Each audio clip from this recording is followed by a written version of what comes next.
Welcome to another episode of Balancing Acts. I'm your host, Linda Hamilton.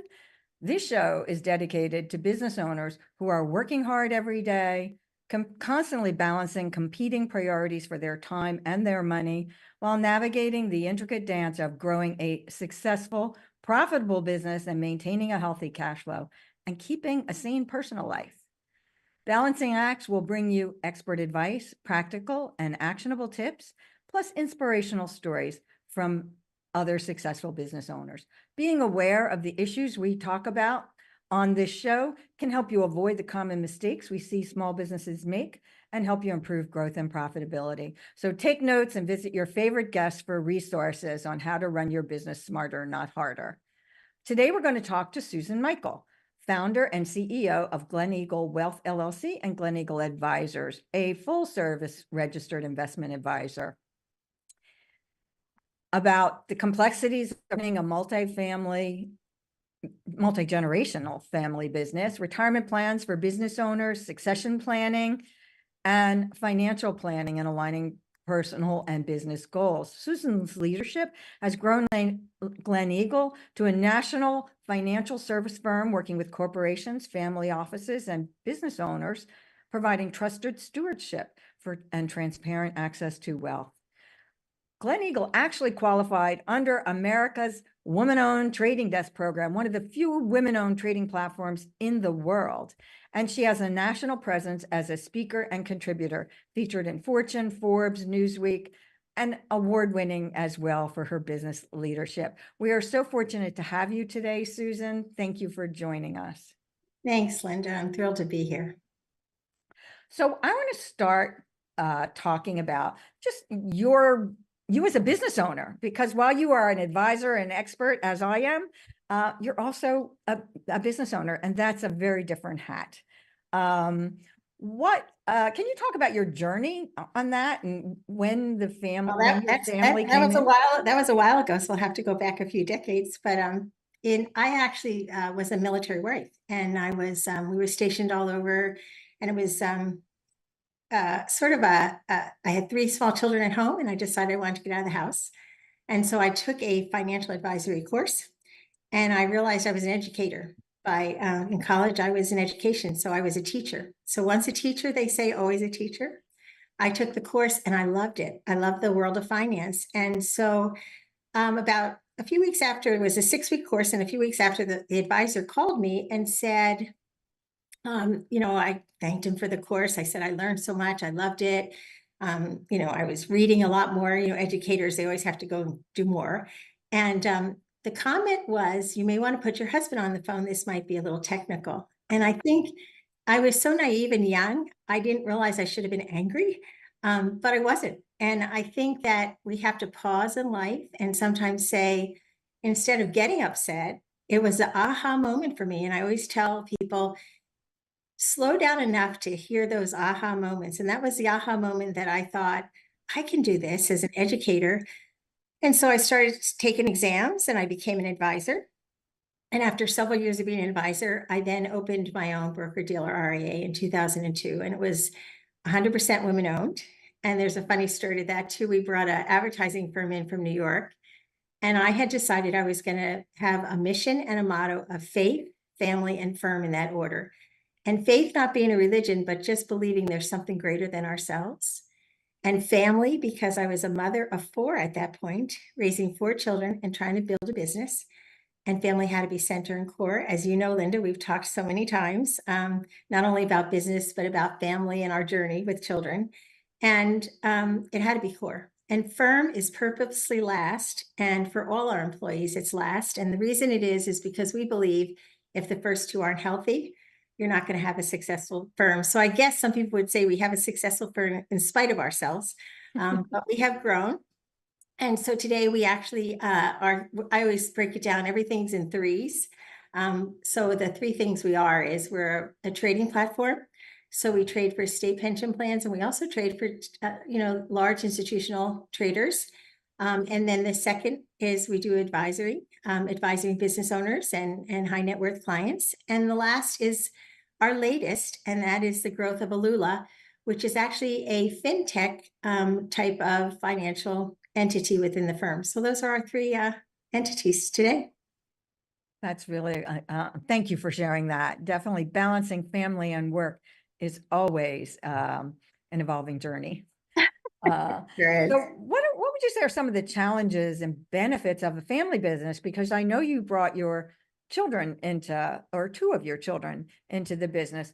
How has that worked? I think the benefit of any family-owned business, I owned it 100%, and now I'm passing it on to next generation. My son and daughter have come in. I would say the benefit of that, and they would tell you probably, is that you control your own destiny and journey.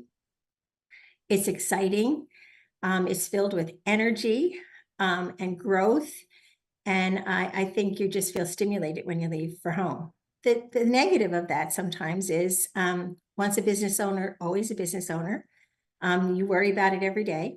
I would say you probably go to sleep at night thinking about it and wake up. And that is sort of the difference between having a job and being an employee and owning a company as an entrepreneur. And when they came into the business, I really wanted them to be entrepreneurs. And so I'll gladly share about that some if you want me to, but yeah. Well, yes. How did you get them to do that and also maintain family harmony I while actually you're doing it? didn't. I actually didn't get them to do it. And if you ask them, they would tell you when they, Rob had gone to Yale and then was an investment banking banker at JP Morgan, and then went back to Wharton for his MBA. And while he was at Wharton, he built Alula. He began the baby of building that, and realized if he had worked as hard as he did as an investment banker in his own in this business, he could really grow it. My daughter had gone to Notre Dame for finance and business, and was at Merrill Lynch, and she was sort of in charge of building mathematical models, and then went on to Notre Dame to get her MBA and was working at M&T Bank. And they both got together and decided, we're going to approach mom and see if we can come back to the business. What they didn't anticipate is it was a strong no, absolutely not. I didn't work this hard to educate you, and all their friends were making a lot more money and really enjoying life. And so I said, no, you're going to go out with careers. And they did, and they had done that. But they said, we've done this for several years and it's time. And so I think the difference and the growth of true entrepreneurs is they have to be entrepreneurs. And they brought Alula into the company. And so I would love to say that I had to teach them business. I didn't. I would love to say that that we were going to do it a certain way. It became a team. Versus coming into mom's business. And then we began to become three entrepreneurs in the business of really building it. And so this is where we are today, but they always laugh. And I said, no, you better, that's a dead no. And they actually went back and came with a strategic plan on why it was in my best interest to let them come back in. So I always tell people the biggest gift you give next generation is have them have work experience before they come in, to have an appreciation and a real set goal that they come in as an entrepreneur versus coming over to take over a business. And what great foresight that they're bringing the plan to you, as opposed to you getting them in, which really at this point in your journey makes it easier for you to think about succession and not have to find a successor now. And we'll talk about that later in the show. What advice would you give other entrepreneurs who are running a family business or considering it? I think you have to have we were very lucky in that we are very different personalities, and we also have very different strengths. And I think you have to analyze them and make sure you are really looking at the strengths and the weaknesses of the team, and addressing those and being very transparent. The other thing that we use that we have found very helpful, and I smile because I had been using Traction for many years. And when you start a business, sometimes you don't have all A players, and you do the best you can with what you have. And that's what a lot of startup businesses are. But then we had grown, and we were starting to grow and really have A players and teams and units and divisions. And when they came in, my son said, Traction, this is like Traction C level. We need to take Traction to A level. And he did. And we all went along, and that's really how we kind of make decisions and keep it healthy. It also allows us to see clogs before they become a problem. And so we did a really strong EOS system, and I think that's helped the business a lot. Just interacting. The other thing I would say is for business owners, if you see that two of you are exactly alike in personality, or you're overweighted in an area, or you're having trouble conversations, advisors are key. Get good advisors, have an advisory team, have a Linda in your world that will help you in really setting the goals, what's important to us, so that you're not all over the place. It actually narrows it down as a team. Thank you. And when we come back from commercial break, we're going to talk to you about retirement plans for small business owners and how those strategies can help you managing growth, profit, and cash.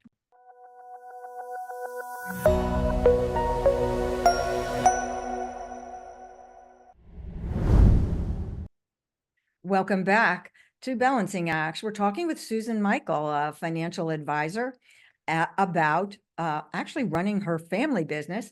And now we want to talk about retirement planning for small businesses. What are some of the things behind what kind of plans are available, and how you should make those choices and stay in compliance? So Susan, what kind of retirement plans or types can be offered by small business owners? Actually, there's many. And my daughter, who has come into the business, the next generation, actually oversees all the retirement planning unit.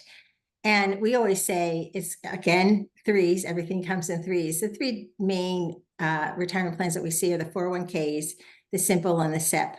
And it really, that depends on the type of business, the age of your employees, what are the goals of the employer. I think that there is such a depth of knowledge. And so what we often say is the most important thing in retirement plans is to really do analysis of the business.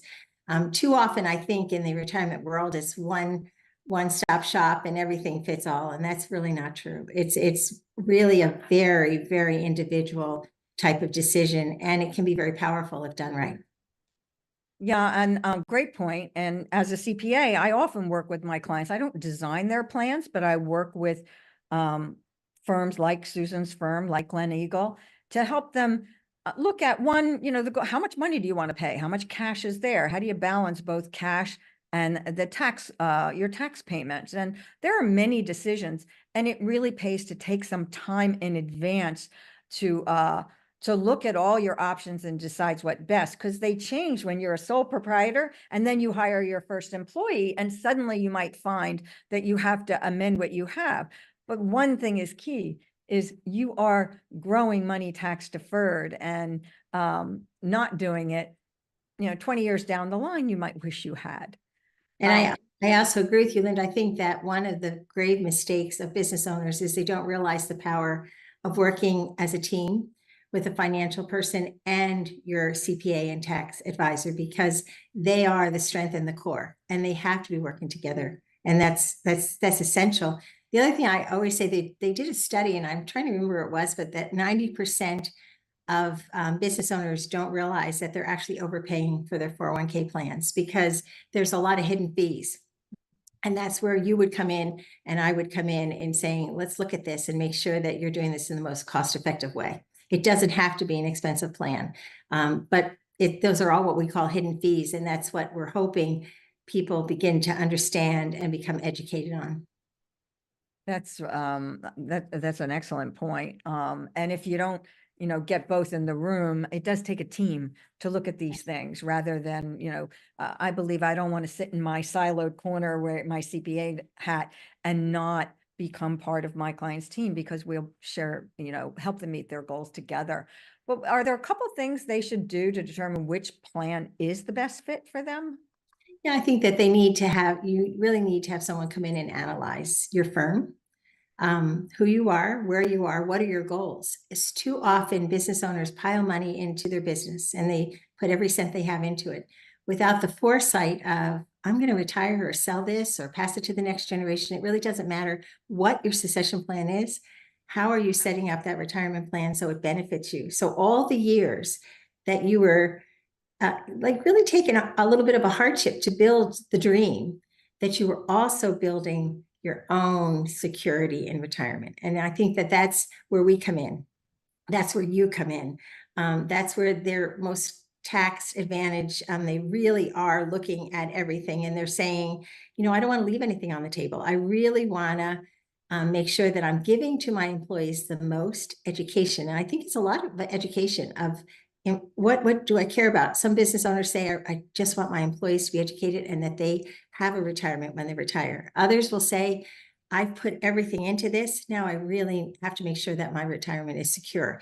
That's where your tax expert and your financial expert working together say to you, and this is how you can do it in the most cost-effective way. Yeah, that's great advice.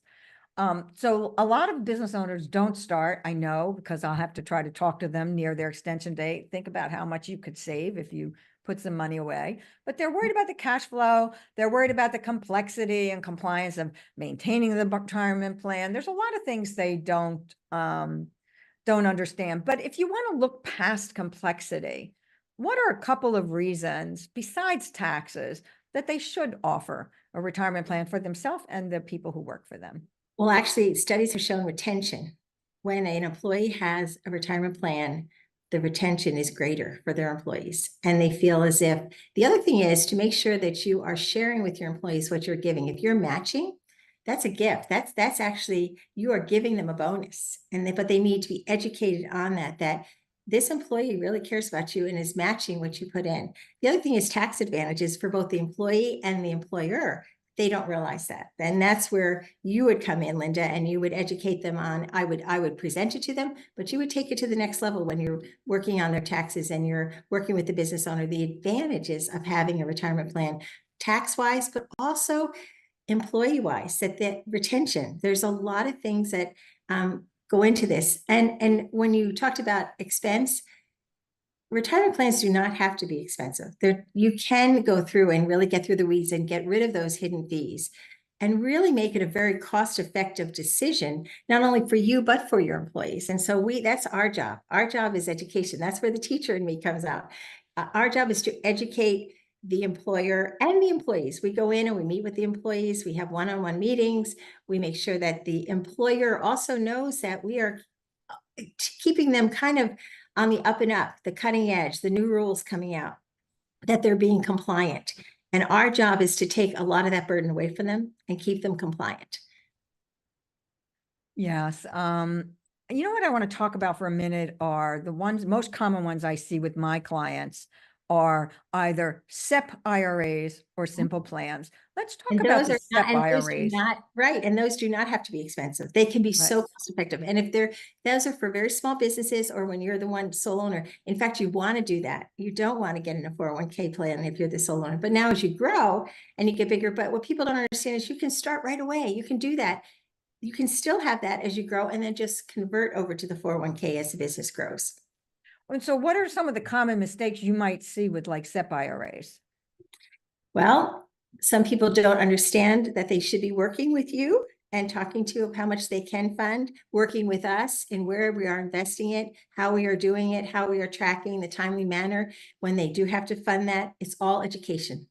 What I would say, it comes down to one word: education. And that's our job, is to educate them. Yeah. And I think it's important for the audience, ask your accountant if you owe taxes and actually go with them in the fourth quarter to make sure that, what can I do to minimize my taxes? What can I do if I take a long-term view of my business? What's the least cost, the least expensive plan? I just want to put a toe in the water maybe, but just getting started can really make the difference. And then it will get easier when you have time for that education. I agree with you 100%. And even as they get larger, if you have a 401k to understand what profit sharing is and how you can do it versus, say, just funding the 7,000 into the IRA. And that's where we always say we are not the accountant. We need the TPA and the accountant in here to talk with you on that area, because if we're not working as a team, they're not benefiting. It's people don't realize that diverse opinions gives them knowledge and strength. Yeah, that's absolutely true. And I think that's true with many aspects of your business. Would you say any last, before we take a commercial break, anything you would say about how Glen Eagle assists employers specifically with retirement plans? Even if you don't, like you and I know each other, but you probably work with many accountants. We do, but the one thing that I would say that Glen Eagle does is business owners are fearful about what they don't know. And they need to feel as if someone is coming in and taking that burden away from them, tracking it, monitoring them, giving them the update, giving them hard copies of this is what we've looked at.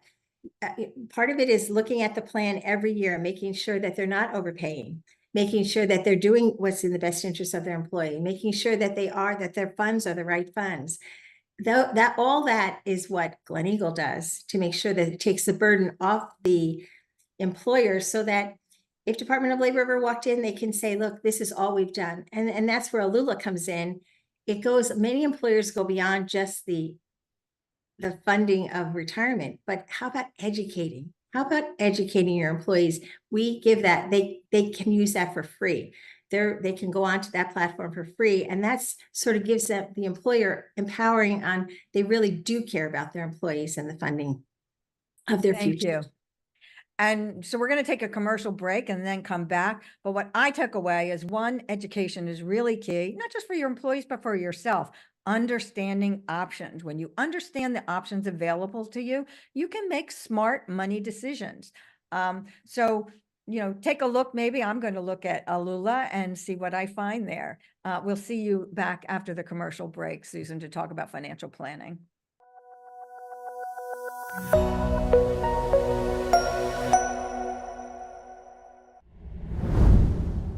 Welcome back to Balancing Acts, where we're talking with Susan Michel, a financial advisor and business owner of a multi-generation family business. So, Susan, what would you say is Glen Eagle's approach to financial planning? We talked about retirement planning. There's an element of financial planning and growing your retirement accounts, but there's also the cash flow that business owners have. So what is your company's approach to that? Although managing your wealth is critical, if you don't have a basis or what I call a foundation of a financial plan, it's what is the saying? You're planning to fail. But we use our financial plans basically for a lot of reasons. The top three would be, I always tell people that during life, when they're in business, they're in the go-go years. They're moving, they're pounding their money away. And then they go into what we call the slow go years. And the slow go years are definitely not that you're not traveling, you're not going to Europe, you're not enjoying life, but you're starting to slow down and pre-retire or retire. And people live 3 decades after they retire now. So when we run a financial plan, we run that plan for every client and every new person coming in, because we probably won't work with them without a financial plan. And why do we do that? We run it to 100 because children that are born today will live to 112 to 120 years old. So those of us that are grandparents look at our grandchildren and know that they will live. And years ago, the reason we say that is years ago, when someone reached 100, do you remember the guy that used to come on the television and say, so-and-so is 100 years old today? And that was a novelty. Now it's not. We have clients that are 100. And we just had a client just passed away at 102 years old. And I always tell the story that when we walked down into the office and said, this person passed away, the office said, oh no. And I thought, that's what I want to be at 102. I want to be sharp, in charge of my investments, giving my family a beautiful wealth gift.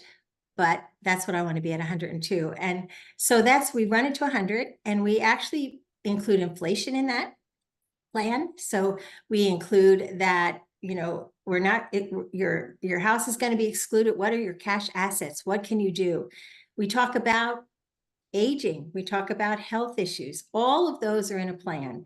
And, people have things all over the place. That's okay. They can have everything all over the place, but we're going to bring it into one entity in that plan. That's the one place. And why do we do that? Because when tragedy hits families, which we all know it does, that's the one place they can go. And they know where everything is, what their value is, the plan, how it runs. We do it to retirement, then we do it after retirement. We tease our clients and say, when we run a plan, they can probably go anywhere on the street and get a better looking plan.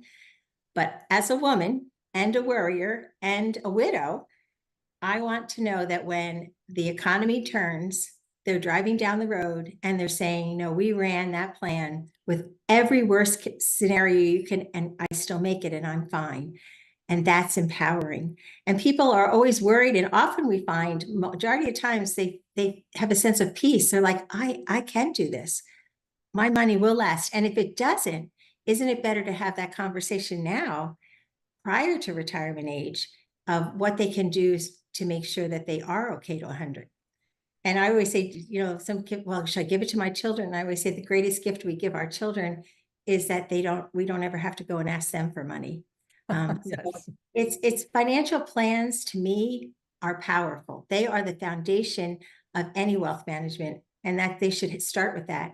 And from that, the gift is especially when we bring a new client in and do the financial plan, they get to know us and we get to know them. And then they can make that decision before they give you their money.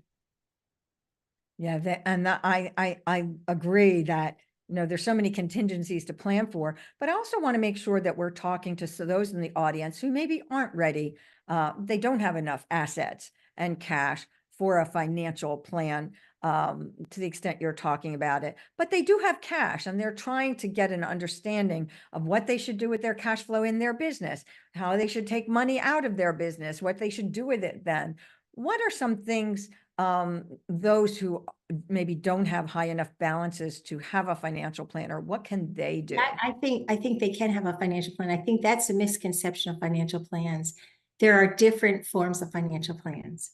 So when they come in, those that are building businesses, we look at their business, we look at their value, we actually talk about maybe the little bit that they have. Do they need loans off that that money or income to build their business? I think that financial plans are for everyone. They may go onto the Alula platform, and that being said, that's just a minimal fee, but they're still building. They're still doing more of the managing of their money, the budgeting of it. Can I afford to put my children through college? Can I afford to hire that next person? All of that, even though it's in the Alula model, maybe, is still a financial plan. A plan is a necessity. And I think one of the faults we have in society is we think we have to have all this money to begin planning, and we don't. That's a great insight. I actually hadn't thought of it that way. I often think more in terms of, you know, just managing your cash and doing a budget, but it's more than that, right? And I think that in some ways it's a negative in my industry. I think that because advisors always say, well, unless you have this much money, we're not going to do that. But when we talk about Alula, we talk about it when Rob studied. The reason we did that is there's a huge wealth gap in the United States, huge. And what we need to do is we need to say, actually, they say that only 10% of Americans are, you know, the wealthiest Americans, the top 10% own 80% of all the stocks. And that's not okay. And so that's why we need to start now with the financial planning part. And the financial planning is budgeting, is making sure we see what's our real number? What can we do with that? And how do we become one of the 10%? But if you don't have a plan, you're never going to get to that 10%. And so that's why with Alula, they basically say you can invest, you can start to develop a plan to do that. And it's to address the wealth gap. And the way we decide to do that, we always said we have the trading platform, we have the high net worth, which are financial planning. But then the Alula was because we said to ourselves, you know, everybody says, well, let's as a firm go out to the food kitchen, or we said, why don't we use what we love and what we do naturally and build something to help that segment of society? There's so many people out there that could really use wealth management, and they're not what we call in the industry qualified to be talked to. And so that's why we started it. And that's great, because we want to make sure that we're bringing this education to everyone who needs it, because that's how we improve. So I think I'm hearing you say that's the nurturing mother part of us, right? Yeah. Right. And I think, well, so when we come back from our commercial break, we're going to talk about succession planning a bit, planning for transition, regardless of your size. And thank you for sharing your insights about financial planning. I learned a lot, as well as I always do when I talk to you. But the key for our audience is it's never too early to start a financial plan. Even if you do that maybe around tax time, you can look at all your money and your tax situation together. We'll be right back.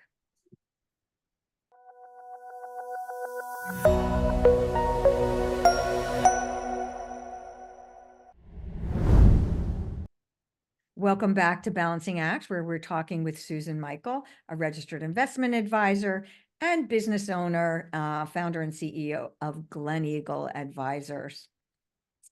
We've been talking about financial planning, how to run a multifamily generation, and now I want to talk a little bit about succession planning and whether it's ever too early. I am also a certified exit planning advisor as well as CPA, and I know that your firm does some work with succession planning as well. So what would you say is the critical role of succession planning in a family business or any other business, if you want to remark on that? Well, Linda, you could probably do this section even better than I could, but having watched you help so many business owners do this over the years, I've been in awe of you on the tax part, because it could be a lot of tax consequences. And that's why, again, strong succession planning starts early. It's never too early to start, to make sure you're setting your business up so that it's ready for succession planning at any time. Life happens. And you may think that you're going to be here forever, and tomorrow you're not. And your family needs to know that you have set everything up and worked with individuals like Linda, worked with the Glen team, worked with whoever you're working with, and you feel confident that you are ready. There's so many aspects of successful, planning of exiting your business. I've worked with people that are going to pass it on to individuals in their firm. What does that look like? How do they do that? How do they set that up? How does that affect them tax-wise? How does that affect them financially? How do they fund that? That's where your team comes in to help you with that. And that's a legal team also. So I think I always laugh, this whole discussion today has everything comes in threes, and threes would be your tax person, your legal entity, and then the financial, to make sure that when you're exiting, you are taking the money and doing the right thing for your success. The second thing with financial is have an advisory board. Make sure you are really thinking about it, because people often say, well, I don't know, I'll give it to people in my firm. Or the worst, I think, and the most selfish is, I'm going to die at my desk. By doing that, are you really doing what's in the best interest of those around you? So you can have a part of it. You can be a chairman. You can be a strategic planner with the team. But I think the greatest gift you give your business and something you built, I always say it's important to replace yourself with better. And sometimes it's hard to admit that, but I think I did replace myself with better. But if you love what you built and you love what you've grown, whatever that business is, you almost have a fiduciary responsibility to replace yourself with better. And that's a positive success planning for me. That it's interesting that you talk about the things coming in threes, because in the exit planning community, we think of the three legs of the stool: business exit readiness, personal readiness, as well as financial readiness. So you're trying to look at all of those. But one of the most important things is to be proactive. And yes, you just said life happens, but more than 50%, the majority of exits actually occur suddenly due to an unexpected event. So even if you're not running a family business, if you think about it, what happens to your employees? What happens to your staff? What happens to your own paycheck if there's an emergency, a disaster, COVID? So it's good to be educated about what you need to do to prepare your business for either an emergency, if it's a kind of a contingency plan, or how you will have someone help you in transition when you're not putting in the time. What would you say, and I think you have a lot of experience with this, is the steps for a smooth transition of leadership, which, even if you're not exiting, you are transitioning your business to your family. Can you talk about that? Well, I agree with you. Transition happens whether you plan it or not. It's going to happen. And I will kind of share personal, because I think that although our businesses are most important, I think our families are really the most important. So the business is only one aspect of really the core and the real meaning of why we are here on earth. And so for us in my family, I had a husband who owned his own business, And I had my company, and my husband died very suddenly, very healthy. We had gone for a run the day before, everything was fine, but he had a brain aneurysm. You don't know you have that. And he fell in my arms, and I knew that moment that my life had changed. And his company, I had to jump on in his company, and here I am in finance. So I'm going to tell you, as a finance person, I know everything there is to know about finance, and I was in a fog. I was not functioning. And if the greatest gift it gave me is it made me really realize that what I was saying, I had to really walk the walk, that it doesn't matter how prepared you are, you want to be so prepared because you will be overwhelmed. And so we were. And I remember the greatest gift my husband gave me was, I would always say, what would I ever do if anything happened to you, John? And he would tease and say, don't worry, you're the worrier. You're going to go first and I'll take care of you. But aneurysms are like that. You don't know. And we went on the computer and it said, I hope you never read this, but if you do, I love you very much. And every detail of his company, of his business, who to call, what to do, and then our personal was there. And I'm a finance person, but that was one of the greatest gifts. And if I can now go forward and help others and business owners to say, if tomorrow you're not here and you say you care about these people, then you need to walk the walk. And, there's people forget the emotional part of that. They forget the sadness of that event, but you still have to pay the bills. Companies needs to function. He had a lot of employees. They all had to go on. And so that is the greatest gift we give ourselves in succession planning. It's not just a word. It's an emotion, and it's much more powerful than the business or the plan. It's the greatest gift you leave behind. Oh, that is so true. And thank you for sharing that experience. And I can't imagine the overwhelm you felt. And it just goes to show, as financially savvy as you are, coming into somebody else's business and looking at all the pieces they manage, right? Because we split up our duties. And so for those of us in our audience who maybe aren't large enough and they think, well, I'm not thinking, sometimes they say, I'm not even close to retirement. I don't have to think about it. But it's also a contingency plan. We talked about death, but it may be that you became sick. The business owner may become sick, may have an emergency, and want to come back to a business that still functions. So you can use succession planning mindset, the exit, which means when you're thinking about exit, you're thinking about growth, profitability, and having your systems be able to, somebody else can just step into your shoes and keep things going while you're not there. So it can be a great contingency plan. Just before we wrap up our time together, you've done very well with your succession plan. I know that that you're really happy to have your family there with you. But can you also balance your family dynamics and business needs while you're transitioning? Is there anything you'd share with our audience about, and that could happen with a partner too, right? It's not just family. It's in partnerships where maybe they want to go in different directions. I think if you love your business and it's strong leadership, it's transparency. And I also think it's working with individuals like yourself, working with coaches, maybe having an advisory board. In our case, it's the traction of setting goals. Everyone knows their role, being very transparent and honest about your strengths and your weaknesses. And once you are, you empower each other to really look at that and say, we all have this dream. And for us, we always say it's not about us. It's for the generation we haven't met yet. And so we always say we're building a business for a generation we haven't met. And so the core is faith, family, firm. How will that? It will look different, but how will that? Thank you. Our memory. How can people find you on your website? Just Glen Eagle. And we are in Kingston, New Jersey, and we are here to help you at any time. And it's Susan Michel at gleneagleadv.com. And I'm sure they can find you on LinkedIn as well. Yeah. Thank you so much, Susan. We learned a great deal today. I hope you took some notes on retirement planning or ways to manage the growth of your business.